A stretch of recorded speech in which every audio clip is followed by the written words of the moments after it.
Welcome back to Midnight Oil, where we dive into the stories that shaped our world. I'm Tab. And I'm Keeg. Tonight we're talking about one of the most pivotal moments in gaming history, the video game crash of 1983. Imagine a time where video games nearly disappeared from the living rooms altogether. From oversaturated markets to bad business decisions, the crash wasn't just a financial disaster. It reshaped the gaming industry and led to the rise of some of the biggest names in gaming today. Stick around as we break down how it all went wrong and how the industry managed to bounce back stronger than ever. And here's something to think about. Which game do you think is famously blamed for triggering the crash and ended up buried in a landfill? Stay tuned to find out. All right. So let's set the stage for the crash by talking about the rise of video games in the late 1970s. Back then, the gaming industry was on fire, like everyone wanted in.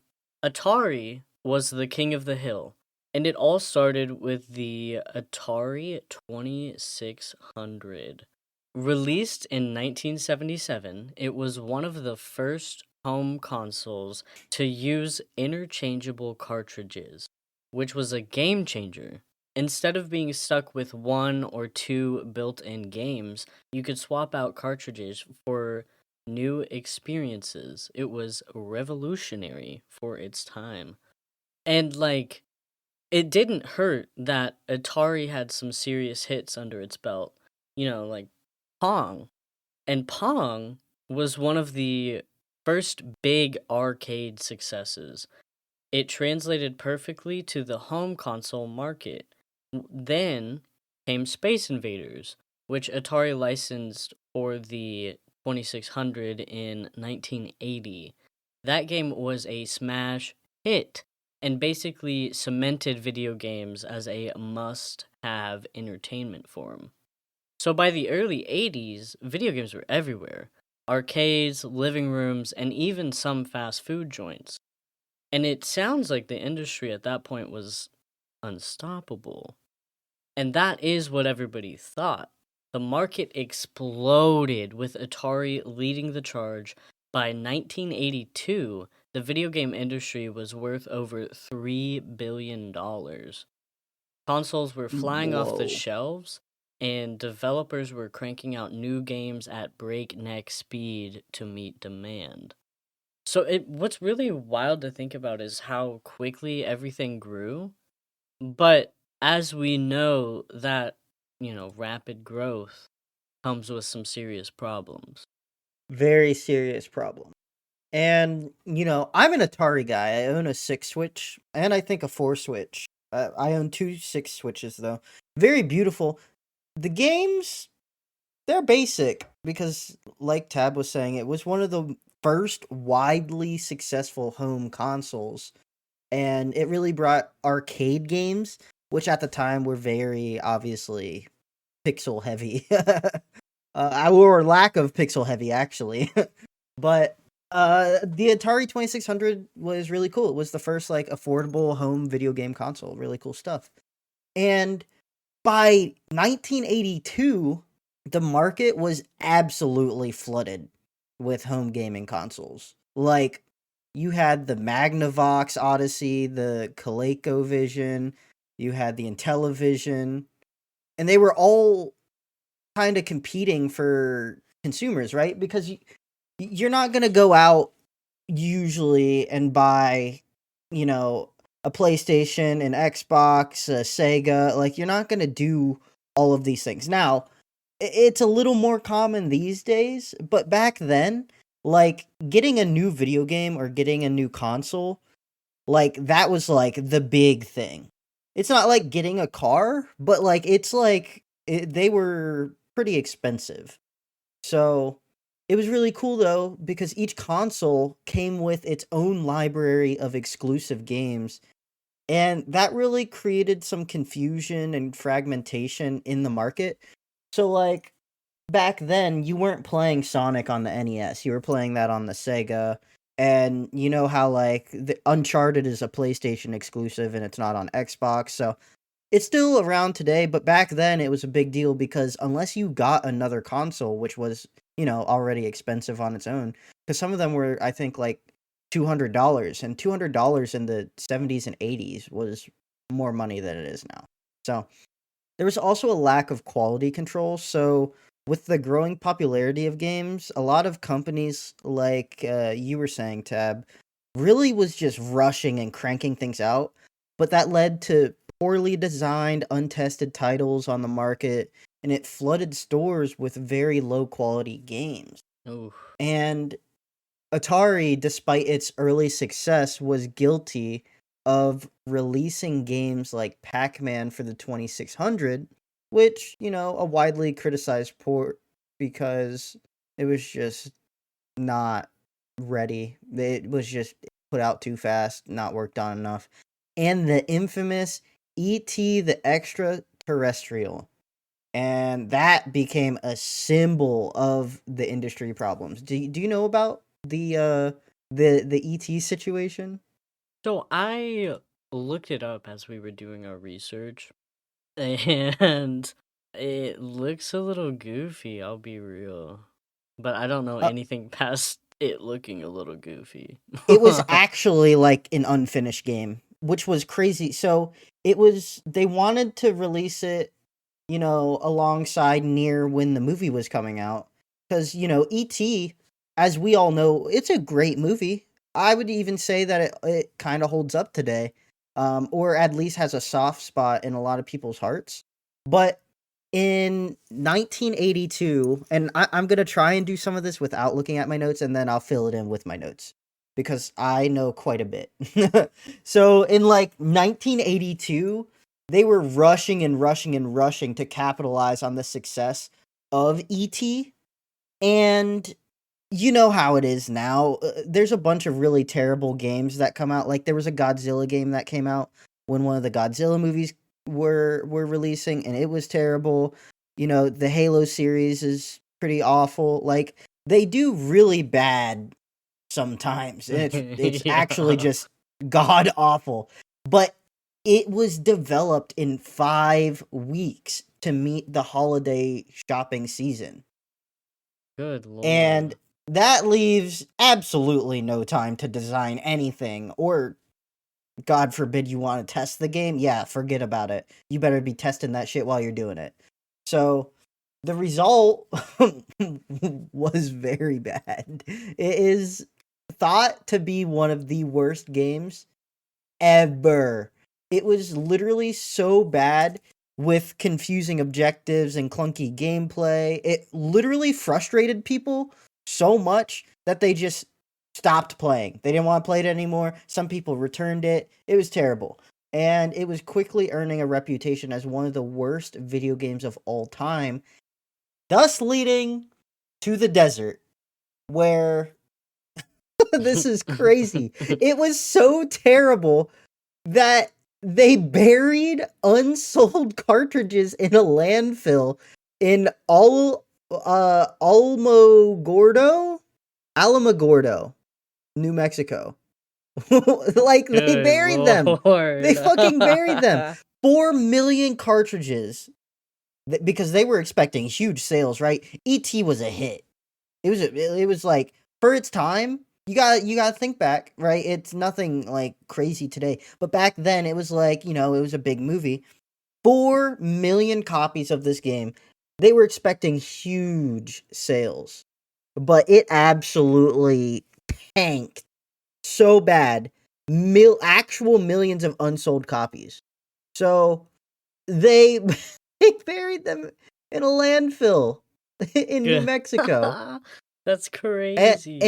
and this is not just like a myth. This is confirmed in 2014 when archaeologists unearthed the cartridges. It's true. It Not happens. not archaeologists actually like No, that's crazy. Yeah, and that kind of goes into the market flooding, right? With 4 million cartridges, that's a lot of cartridges And like half of them or more went into a landfill. Jesus. Well, that sucks. Yeah. Imagine making 4 million copies of anything and then like 10 of them selling. That would be really bad. Yeah, people are merch that we haven't made yet. We make like 4 million of them and like 3 people buy it. No, that's how it would go. But yeah, so that was, the boom, the start that kind of led everything running downhill. But this is one of the biggest problems that led to the crash was low quality games flooding the market. It wasn't just one bad game, it was actually a tidal wave of them. So during the early 80s, there was almost no quality control in the gaming industry. Anyone who could program a game or claim they could even, was cranking out titles left and right, and companies were rushing to cash in on the gaming craze. And as a result was a flood of poorly designed games and often very unplayable. And it didn't sit well with consumers, of course. Nobody wants to spend their hard earned cash on a game that is no fun to play. And one of the most infamous examples was Pac Man from the Atari 2600. The original arcade version was a cultural phenomenon. So when Atari announced a home version, expectations were, of course, sky high. But the 2600 version was underwhelming, is a good way to say it. The graphics were blocky, the gameplay was clunky, and it didn't capture the magic of the arcade original at all. And, you know, I've seen a few clips of it, and it's rough. I'll admit it. But even then, you'd think, well, didn't Pac-Man still sell pretty well? Well, it did at first. Atari produced 12 million copies, and even though only 10 million 2600 consoles have been sold at the time, that was a very huge gamble. Because, like, why would you produce, like, 2 million more than consoles are even sold? But the game moved a lot of units, actually, at least initially. Millions of unsold copies ended up sitting in warehouses or being returned by disappointed buyers. And Pac Man wasn't the only culprit. There were tons of other low quality or outright weird games flooding the shelves. Some of these games were so bad that they actually became jokes in the industry, like Custer's Revenge, which was controversial for all the wrong reasons. But then you had games based on movies or TV shows that were rushed to market without any thought to quality. And it really just nailed home that damage in consumer trust that was already being started with ET. But here's a little fun thing that I actually found out. Did you know that by 1983 there were so many unlicensed and low quality games being produced that retailers had entire bins of discount games selling for just a few dollars? It it was chaos. It was absolute chaos, and it just became like like a repeating cycle basically. Yeah, and there's so many terrible things that have happened with video games, which like it almost stems back to when D&D came out. People were like, this is A, either addicting, or B, the issue that people had was, it's the devil's game or whatever, right? So video games are still at this point, like it's really weird to think everyone now plays video games, almost everyone, or they know what a video game is, right? But back then, it was like arcade games and stuff like that. They didn't really have anything super crazy until this big boom. And like I was saying, that kind of leads like huge booms lead to things getting stuck on the shelves like unfortunately. where the retailers are stuck with stuff on the shelves and they're full of unsold games, consoles, and, as a business, unsold stuff is unfortunately not great for your revenue. And it led to massive losses and price cuts, and inventory overflow really created an environment where bargain bins were literally full of games, and that just devalued all of the product even further. It's just crazy. And then you have companies like Atari, which was an industry leader, right? And they lost $536 million in 1983 alone. Now, smaller companies that jumped into the market hoping to replicate Atari's success went bankrupt so quick. And the overall revenue decline from 1983 to 1985, the video games industry's revenue dropped by almost 97%. So it went from that staggering $3.2 billion to $100 million. Like, Jesus Christ. yeah. Yeah, it's bad. Like, that's a significant drop off. So it's not nothing. $100 million, obviously, that's a lot of money still. But $3.2 billion is just mind blowing. So that kind of connects with how we're going to go into how the impact on the gaming industry kind of happened with this big crash. So companies were shutting down. The local game crash in all of these towns, these cities, these corporations, they forced so many companies to shut their doors. Bankrupt, goodbye, adios, hasta la vista, baby. Major players like Atari, gone, financial losses. Now, they're not gone, but like I said, they lost out on $500 million, $500 million. So that's a catastrophic financial loss. And this was also while smaller competitors are being wiped out.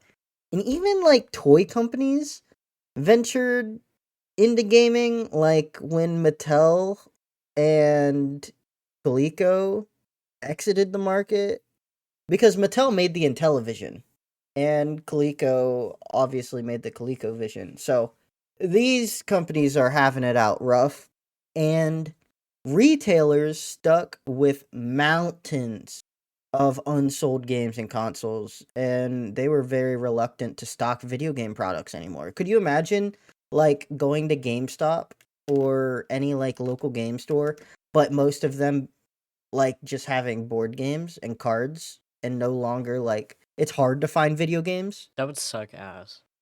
Yeah. I'm a big gamer, So, so yeah, we're I mean both big we gamers. yeah, we both are. A lot of people are now. Like it's a great way to kind of connect with people online and from a long ways away. But yeah, video games, they were designated to the bargain bins immediately, almost, further kind of damaging not only those games' reputations but the companies as well. And it made it difficult for new companies or products to really gain traction because nobody's buying them, right? So ET really started a snowball, and by the mid 1980s, the gaming industry was actually considered a high risk venture, and investors largely abandoned it. But now it's just so weird comparing it to stuff now, right? Because you literally have adaptations of games happening. hmm Games Like, into movies. yeah, movies, even TV series, hmm like crazy, crazy, crazy. So the collapse marked the end of the Wild West era of gaming, and it forced the industry to really rethink how games were developed, marketed, sold, and that thereof. Which I'm But glad. that, yeah, and that now this is crazy. Kind of thinking about like, now that everyone has video games, right? They're not going to arcades for example. Like, as a kid, arcades were still cool, and, we have Dave& and Buster's, but those are arcade games, but, like, you know how there were arcades in, like, malls and stuff? Yeah. Malls, like, it's just there's a lot of stuff, right? Mhm. So, but you're actually gonna talk about it. But Yeah. it just grinds my gears that arcades, like, I don't like that they've been monopolized. Kind of like how AMC owns all of the movie theaters almost. Mhm. Like, it just sucks because I want to go to like a mom and pop arcade. Yeah. No, that's fair. There are some bars that have, like, arcades. Yes, Those are yes. cool. Those are really cool. There's probably at least one wherever you are. If you're It better be. listening, look up arcade bar. Go to one if you're old enough. We recommend it. But yeah, so let's, shift gears and talk about the arcades. So, the crash of 1983 is often linked to the home consoles, but it didn't leave the arcades unscathed. In fact, the ripple effects hit them pretty hard. During the late 70s and early 80s, arcades were the places to be. Games like Pac Man, Donkey Kong, and Space Invaders drew in millions of players, turning arcades into cultural hotspots. And when the video game crash hit, it wasn't just home consoles that took the fall.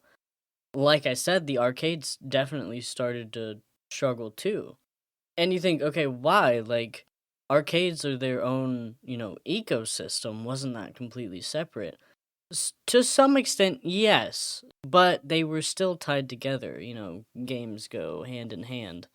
The crash damaged the overall reputation of video games as a whole.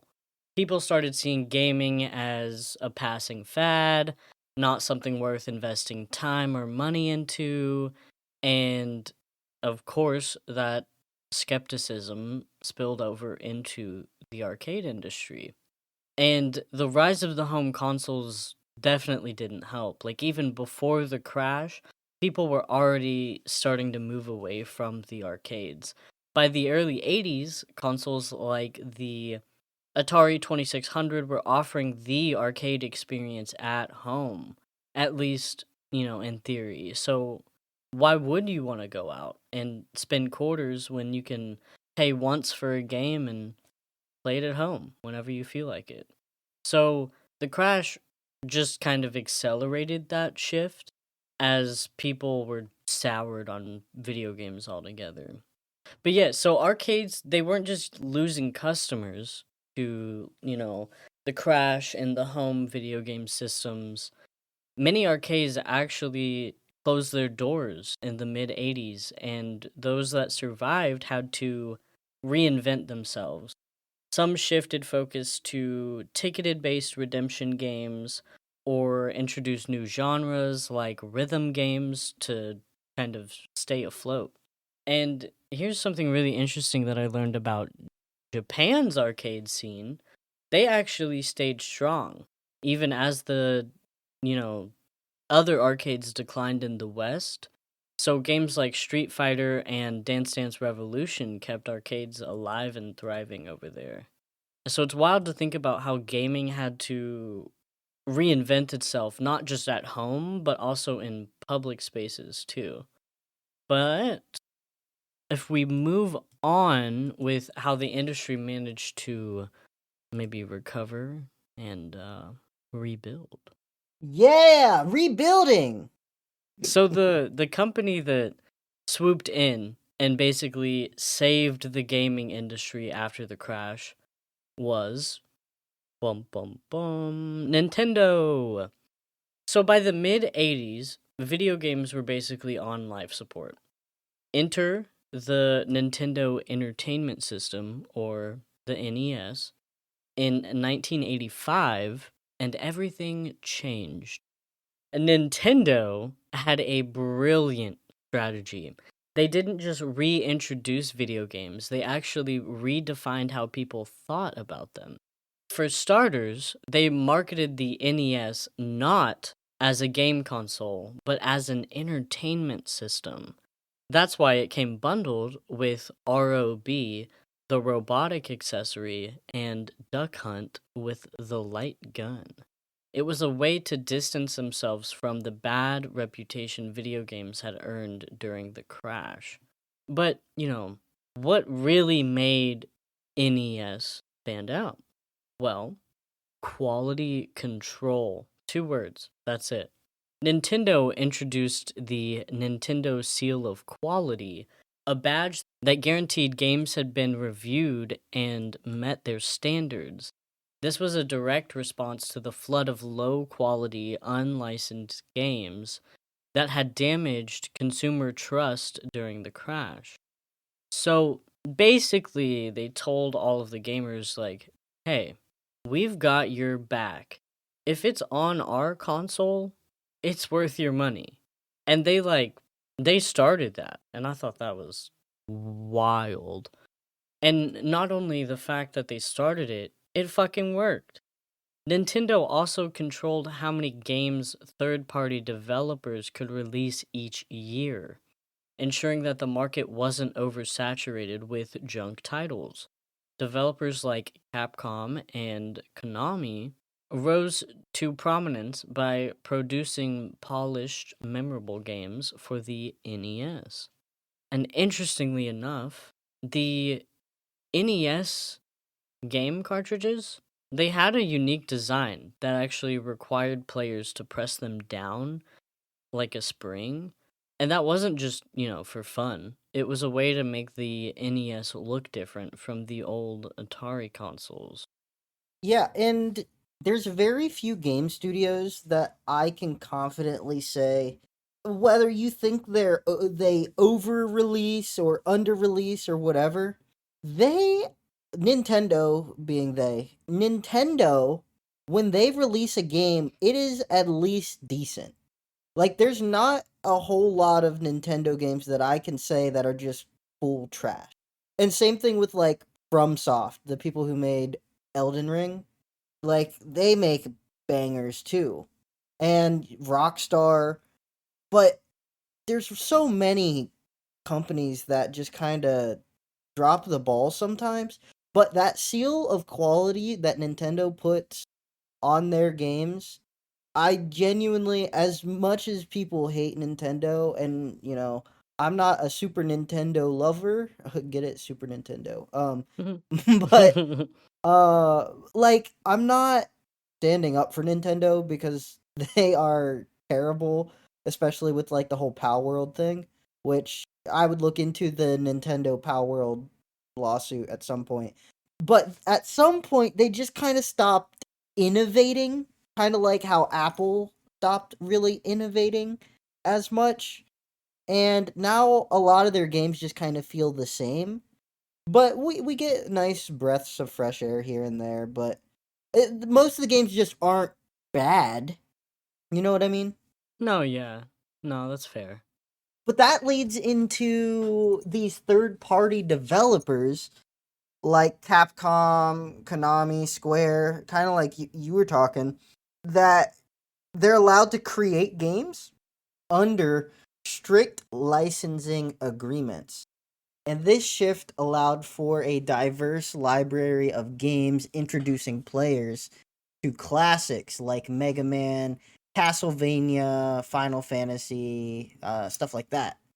And the NES focused on innovative gameplay and immersive experiences, setting the stage for iconic titles like Super Mario Brothers and The Legend of Zelda, both vastly large franchises. Like, I don't think I could go up to anyone in my entire neighborhood, maybe even town, city, maybe even state, that doesn't know who Mario is, No, right? yeah. Less Link or Zelda, but definitely, like, Mario. Yeah. Like, if you say the plumber guy with the red hat, you know who you're talking about. And it was just a platforming masterpiece when it came out that became the gold standard for game design. And The Legend of Zelda introduced non-linear exploration and save game functionality, believe it or not, pushing the boundaries of what video games could be. Isn't that Hmm, crazy? that's cool. And that leads us, after the shift in the market, to you. So let's circle back to arcades real quick, because while I talked about how they took a hit during the crash, they weren't down for good. By the late 80s and early 90s, arcades actually made a serious comeback. And a big part of that revival was thanks to fighting games like Street Fighter and Mortal Kombat. These games weren't just about playing, they were about competition. Street Fighter II, released in 1991, introduced the concept of head to head battle where players could face off against each other in real time.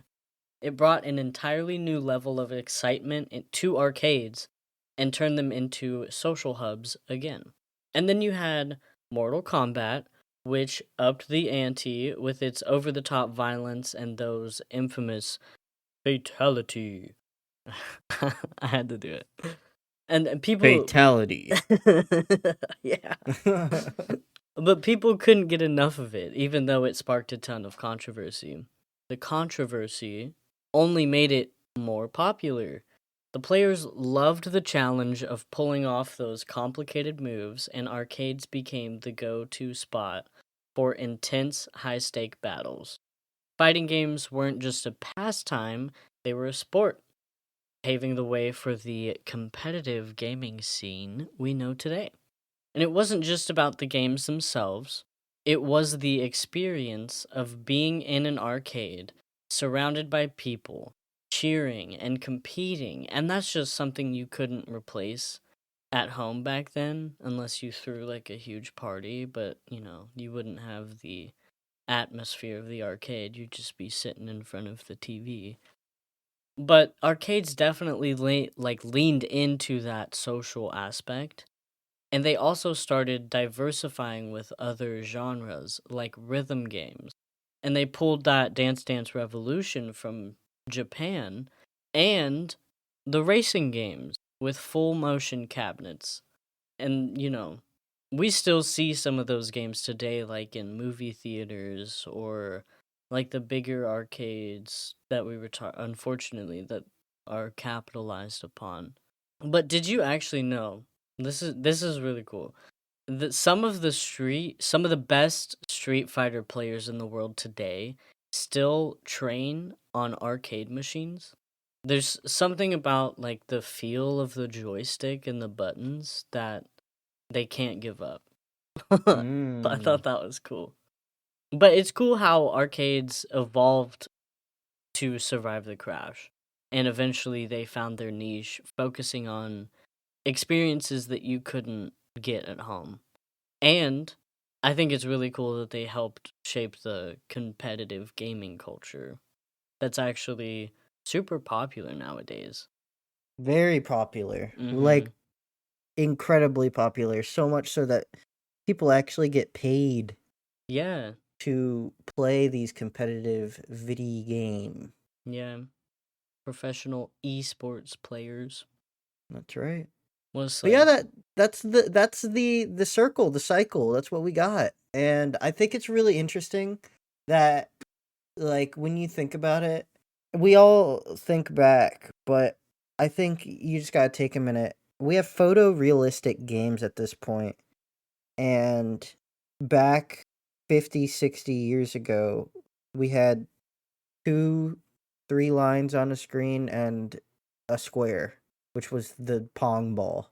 That's where we came from in that short amount of time. So, hmm. yeah, crazy stuff. But you want to take us out? The video game crash of 1983 was a tough lesson for the industry, but it also showed that even in failure, there's room to grow. Exactly.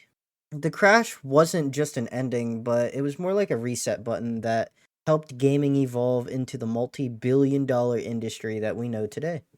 Now it's your turn. Specifically you. Yes, you. Listening right now. What is your favorite classic game or console? You can let us know either in the comments below, wherever you're listening, or you can find all of our socials in the description below and send us a message. And thank you guys for coming around again on this beautiful episode of Midnight Oil on something that we were really excited to do. And don't forget to check out the Patreon. There was quite a large amount of of us making mistakes talking today, and a couple sidebar conversations. So uh don't forget to check that out. It is a lot of fun, and we do a pre-show every single week. So we will see you guys on Friday, unless you sign up for the Patreon. Then we'll see you on Thursday for another deep dive. Nighties. Good night.